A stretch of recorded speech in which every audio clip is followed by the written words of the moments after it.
En este vídeo vamos a explicar lo que es un vector y cómo calculamos su módulo, su vector unitario y cómo lo escribimos en una base. Un vector es una flecha que une dos puntos.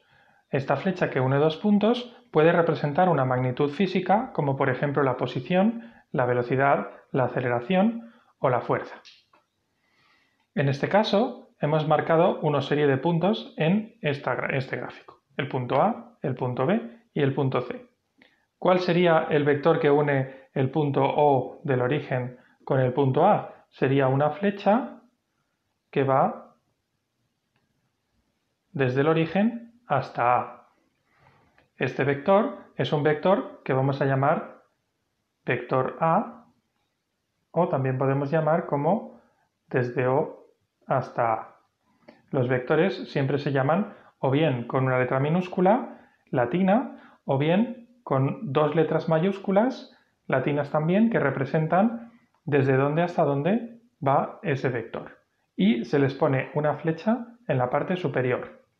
Tipográficamente en el ordenador muchas veces se ponen en negrita, pero a mano se hace con esta flecha. El vector A será las coordenadas del punto final menos las coordenadas del punto inicial.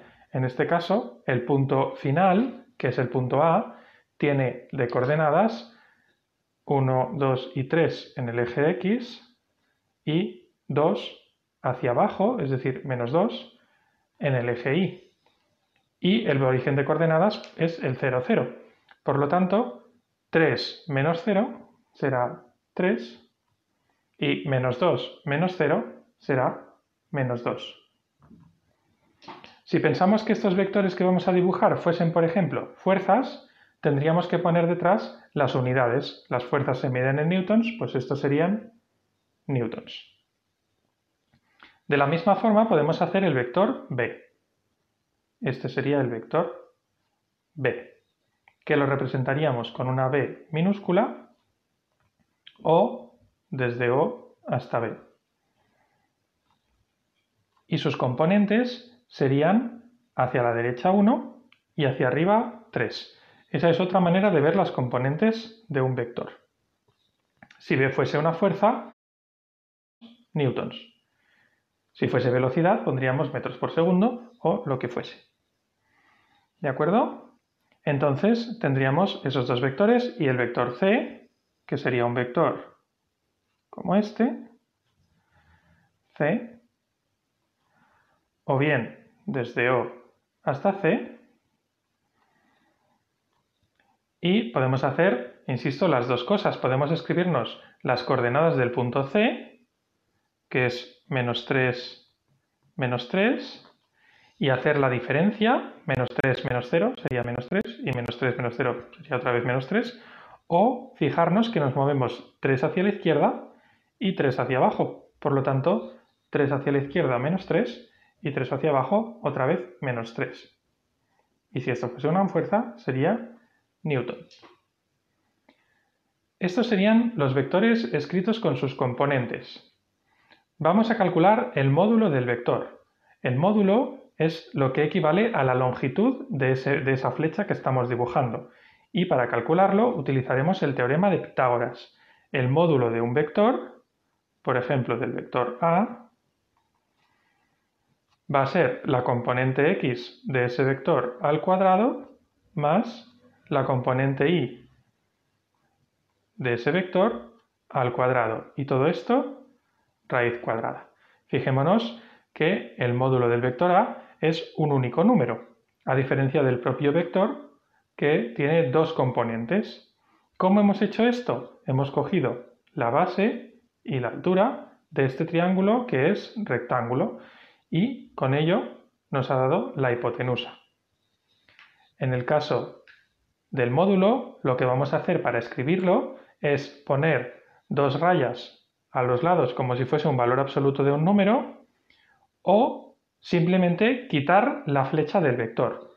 Por lo tanto, el vector A en módulo, que se puede escribir así o así, será, si hacéis esta cuenta del teorema de Pitágoras, 3,606 y como sigue siendo una fuerza, newtons.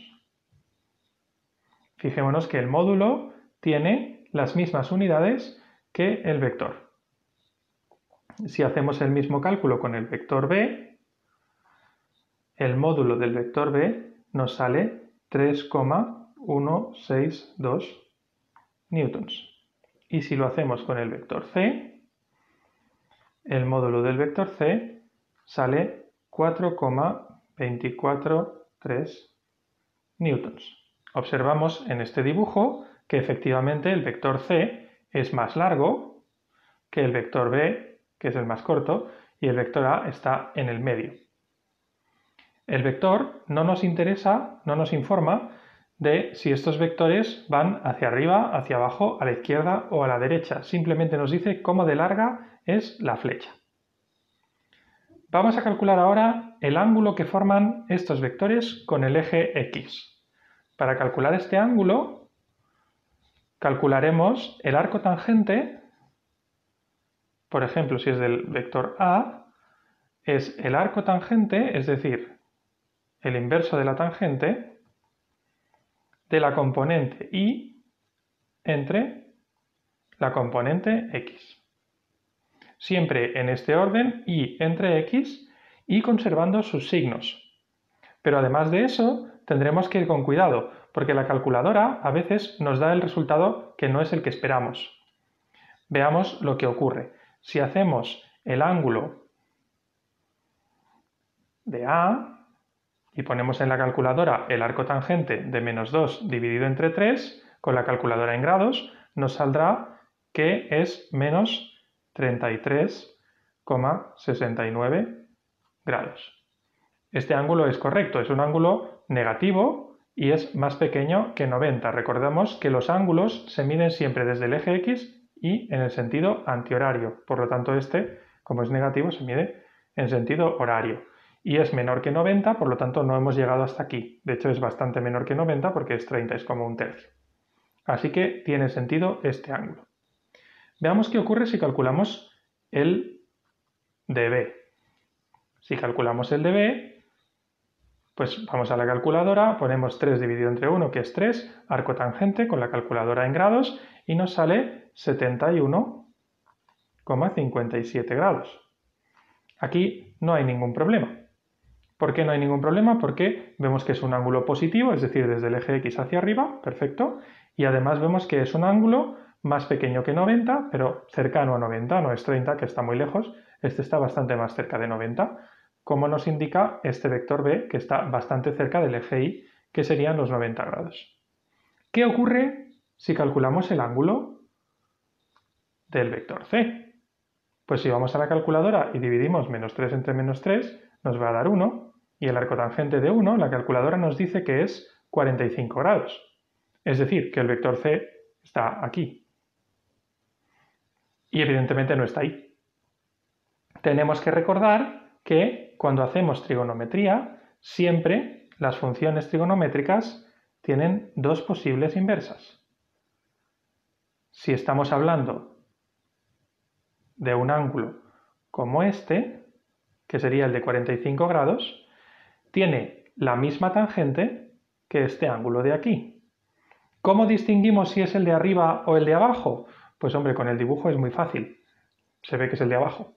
Pero si no tuviésemos el dibujo, miraríamos que tiene un signo menos en la X y un signo menos en la Y. Es decir, tiene que ir hacia la izquierda y hacia abajo. Por lo tanto, tiene que ser este. Si fuese el otro, tendría un signo más y un signo más. Por lo tanto, no es 45, que sería este ángulo de aquí, sino que es 45 más 180. Y 45 más 180 es 225 grados. Ya tenemos calculados los ángulos. Estos ángulos nos dan únicamente información de la dirección y el sentido de estos vectores. No nos dan información acerca de cómo de largos son, solo de hacia dónde apuntan. Vamos a ver ahora lo que es un vector unitario.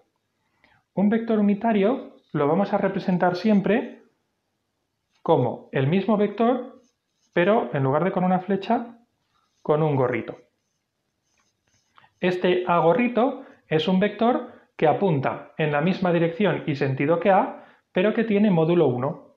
Como tiene módulo 1, será un vector que es como así. Ese es A gorrito. ¿Cómo lo calcularemos? Pues tendremos el vector A dividido entre el módulo de este vector. Es decir, cogeremos este 3 y lo dividiremos entre 3,606 y este menos 2 y lo dividiremos entre 3,606. Fijémonos que estamos dividiendo algo que se mide en newtons entre algo que también se mide en newtons. Por lo tanto, el resultado de esto no va a tener unidades. Escribamos ahora los vectores unitarios. El vector unitario de A va a ser, dividiendo 3 entre el módulo de A, 0,8319. Para no confundir con la coma decimal, ahora ponemos un punto y coma y dividimos menos 2 entre 3,606 y nos sale menos 0,5546. Sin unidades porque es un vector unitario. El vector unitario B va a ser 0,3163, punto y coma para no confundir, 0,9488. Y el vector unitario C va a ser menos 0,7070 menos 0,7070.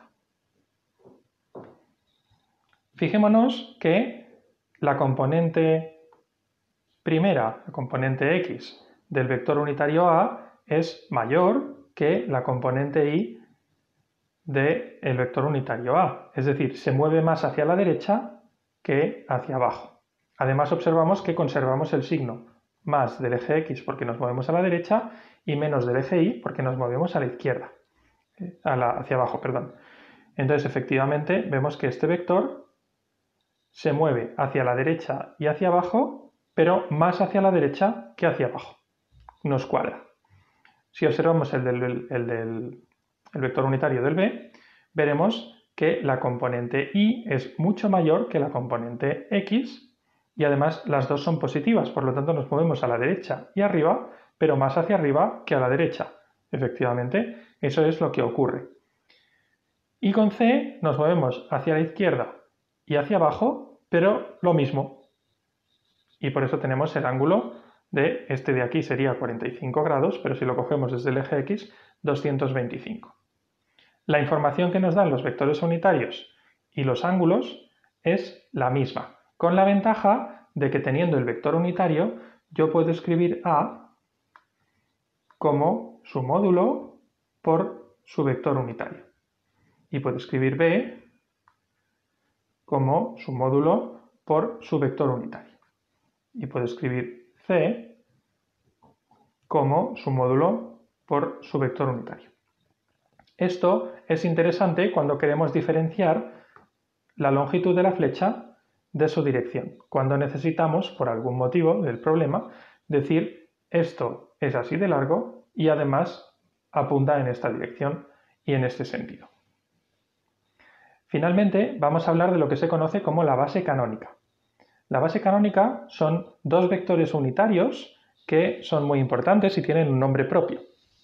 Estos vectores unitarios son el vector y, que es un vector que se mueve una unidad, porque es un vector unitario, hacia la derecha. 1, 0.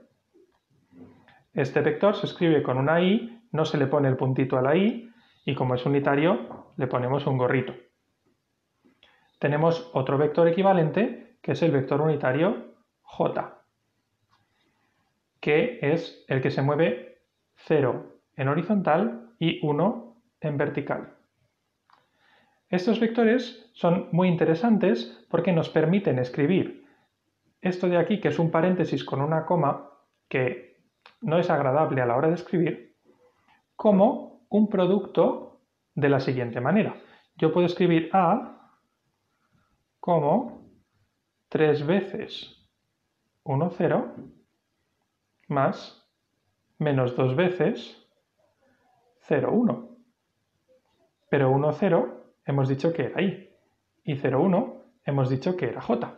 Por lo tanto, A lo escribiremos como 3I menos 2J.